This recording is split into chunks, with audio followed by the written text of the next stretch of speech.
Ya, baik ya. Yang pertama tentu segenap peristiwa di dunia ini terjadi itu karena kehendak Allah.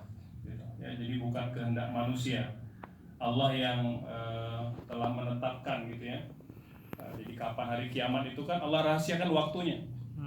Jangankan kita gitu ya, Allah saja merahasiakan waktu kepada Rasulullah gitu.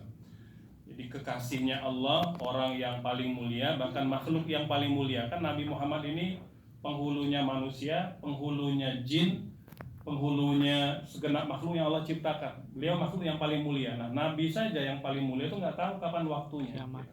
Ya. Nah, itu satu. Yang kedua, bahwa ada beberapa hadis gitu ya, di mana Nabi pernah menceritakan seputar hari kiamat gitu ya, kemudian seputar pembebasan Baitul Maqdis gitu ya. Nah itu memang ada berita-berita tentang kemerdekaan, tentang kemerdekaan. Hanya saja hadis-hadis ini yang pertama dia tentu perlu diteliti kembali gitu ya. Jadi benar sahihnya itu kan perlu diteliti, jadi perlu ada analisa. Nah kemudian juga perlu dipahami sesuai dengan pemahamannya para ulama. Jadi tidak dipahami secara tekstual saja gitu. Ya, ada orang memahami bahwa misalnya kata Nabi bahwa tidak terjadi hari kiamat sampai orang-orang Muslim akan memerangi orang-orang Yahudi. Ya, sampai-sampai pepohonan, bebatuan berbicara.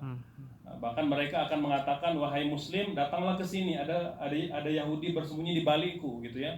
Datang dan perangi atau bunuhlah dia gitu. Ini kan peristiwa-peristiwa tentang hari kiamat gitu ya.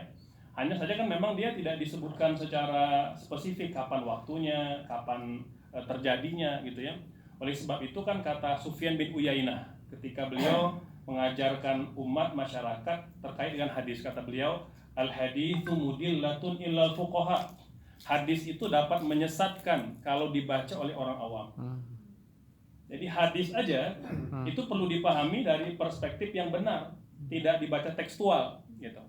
Meskipun kita ngerti bahasa Arab gitu ya, itu tidak berarti kemudian kita bisa langsung paham. Nanti ada asbabul wurudnya, seperti mana ada asbabun nuzul ya pada ayat. Nah ini yang kadangkala itu terjadi di masyarakat. Adalah masyarakat yang mungkin paham terjemahnya atau mungkin ngerti dikit-dikit bahasa Arab, langsung diterjemahkan secara tekstual aja. Gitu ya, itu satu. Kemudian yang kedua, kita juga perlu tahu bahwa waktu dalam hitungan Allah itu berbeda dengan hitungan manusia.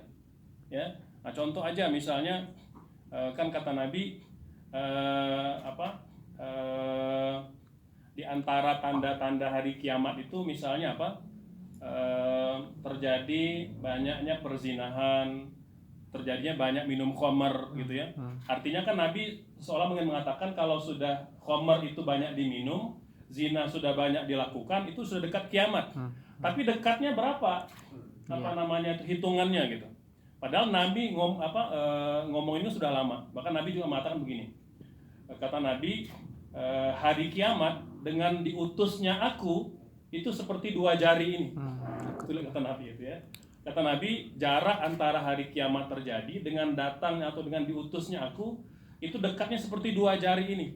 Kapan Nabi ngomong ini? 14 abad yang lalu gitu. Ya. Nah, jadi dekatnya hitungan Allah itu tentu tidak bisa kita samakan dengan hitungan manusia. Nah, jadi meskipun kita meyakini bahwa memang Palestina itu kalau istilahnya tuh bagian endingnya itu pasti merdeka, gitu ya. Nah, tapi tidak kemudian dengan merdekanya sekarang, gitu ya. Itu kiamat, enggak begitu juga memahaminya, gitu ya. Nah, semoga Kang Aceng gitu ya. Itu ini ada orang Sumatera kemarin ketemu di jalan gitu, anak sebut Aceng, oh enggak ini itu Acengnya Jawa Barat. Kalau Sumatera Aceng katanya. Aceng ini dia Aceng ini kan jadi orang panggilan sapaan orang Bugis di Sumatera. Itu Aceng gitu ya. Nah, jadi kalau antum ketemu orang namanya Aceng di Sumatera jangan Aceng gitu, tersinggung gitu. Ya demikian kan, Allah Allah. Oh ya, ya Ustaz. Masih ada waktu, mangga